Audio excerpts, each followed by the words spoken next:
All right. In the next question, we have no well, kind of a story, and we need to figure out what's going on here. So the temperature in a metal ball is inversely proportional to the distance from the center of the ball, which we take to be the origin, right? So the origin is 0, 0, 0. I mean, since it is a metal ball, so we know that it happens in 3D. Um, and since it happens in 3D, so our temperature T is a function of x, y, z. Inversely proportional means that it is some constant divided by the distance from the center of the ball, right? So it is some constant c divided by the distance from the center of the ball, and which we take to be the origin. So we know that the distance from a point x, y, z to the origin is just square root of x squared plus y squared plus z squared, right? So this is the first um, kind of sentence here translated into a mathematical language.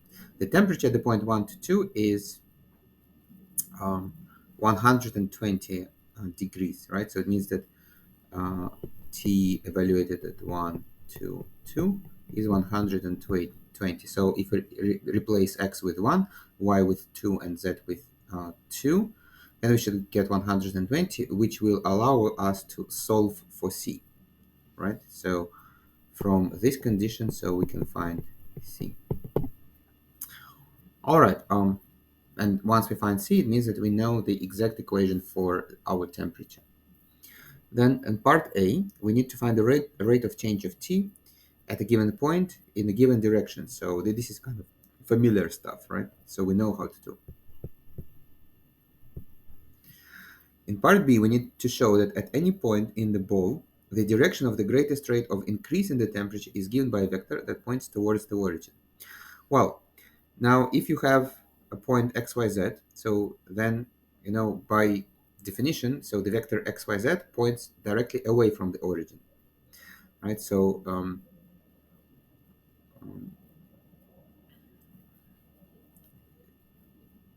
the direction towards the origin is going to be minus x, y, z. All right, but at the same time, just from common sense, so we know that the temperature is inversely proportional to the distance from the center of the ball, right? So we know that if the distance becomes bigger, then the temperature becomes smaller. So the temperature is decreasing away from the origin, so it is increasing towards the origin. So which means that, even without careful calculation, we know that the closer we are to the origin, the higher is the temperature. We probably don't really know whether the direction at which um, the rate of change of the temperature is the fastest is exactly toward the origin, or maybe it points slightly away from the origin, but more or less in the same general direction. But we know that uh, it means that if we show that the gradient vector, and we know that the gradient vector, it points in the direction of the greatest rate of increase. So we need to to basically to show that the gradient vector of our function f at the point x, y, z, so which points in the direction of the greatest rate of increase in the temperature. So it should be parallel to the vector minus x, y, z. But we know that, of course, vectors minus x, y, z and plus x, y, z are parallel to each other. So we can just show that the gradient vector is parallel to the vector x, y, z. And that's going to be enough because, if we know that a given vector is parallel to a given vector, and then basically it just gives us two choices between exactly towards the origin and exactly away from the origin, but it cannot be exactly away from the origin since it just doesn't make sense, since away from the origin the temperature is decreasing rather than increasing, right? So it means that in part B we know what to do. In part B we need to show that the gradient vector is parallel to the vector xyz. Okay, so now sounds like a plan. So we know basically we know everything. So the first thing that we need to do, we need to find the exact equation for t of xyz. And that is going to be, so let me just substitute 1 to 2 as xyz into the equation for t and equate it to 120, right? So we know that c divided by square root of 1 square plus 2 square plus 2 square. So this is t evaluated at 1, 2, 2. And we are given that this is 120, right? So 1 square plus 2 square plus 2 square is 9. Square root of 9 is 3. So it tells us that c of over 3 is 120. So c is 360. Okay. Right? So it means that t of xyz is 360 divided by x squared plus y squared plus z squared. So which we can, since we need to differentiate, it is probably more convenient to write it as 360 times x squared plus y squared plus z squared to the power negative 1/2. Okay, so find the rate of change in the direction towards this point. So first of all, what is our unit vector? Okay, so the direction towards the point means that we are taking the direction.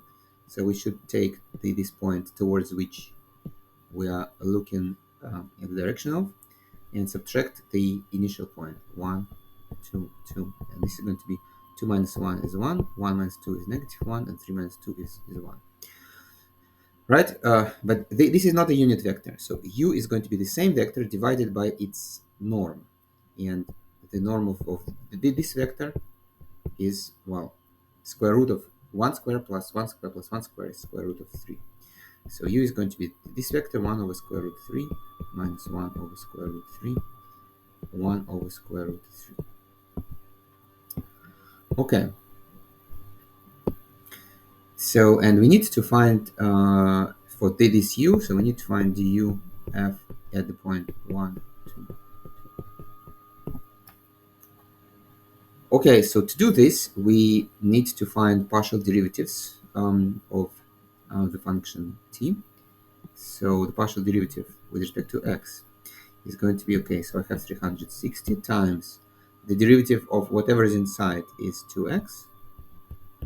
Then the derivative of minus 1/2, the power minus 1/2 is going to be, well, minus 1/2. So I will write minus here, 1/2 times x squared plus y squared plus z squared. And then I need to subtract 1 from the power. So minus 1/2 minus 1 is minus 3 over 2.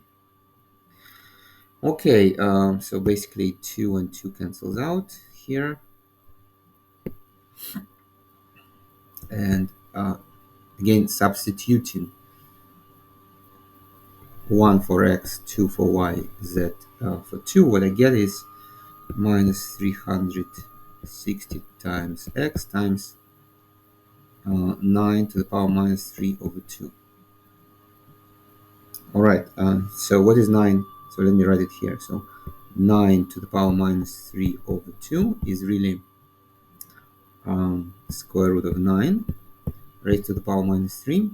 So this is raised to the power minus 3 means that it should be square root of 9 cubed, and the reciprocal of this at square root of 9 is 3. So 3 cubed is 27. Okay, so this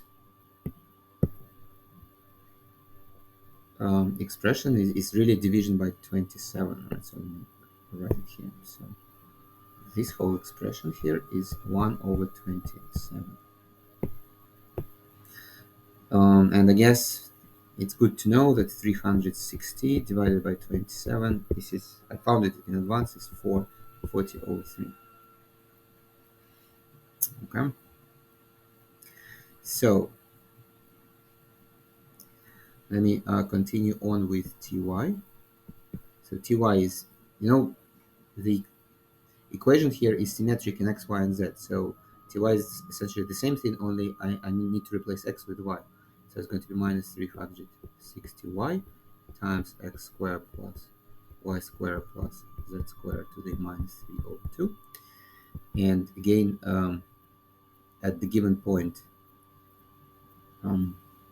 it is going to be, oh sorry, yeah, I forgot to write the final answer.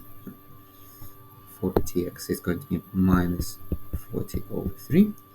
So now y is 2, right? So basically, and x was 1. So it's essentially the same thing, only I need to multiply by 2. So it could be minus 80 over 3. And tz is going to be minus 360z x squared plus y squared plus z squared to the minus 3 over 2, which is, again, so z is the same as y, is 2. So it's going to be minus 80 over 3. All right. So we found the gradient vector. And the final answer is going to be, so we know that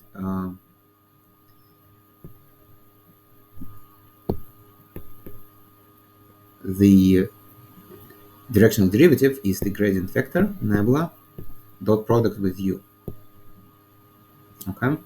So what we need to do is we need to, well, we need to take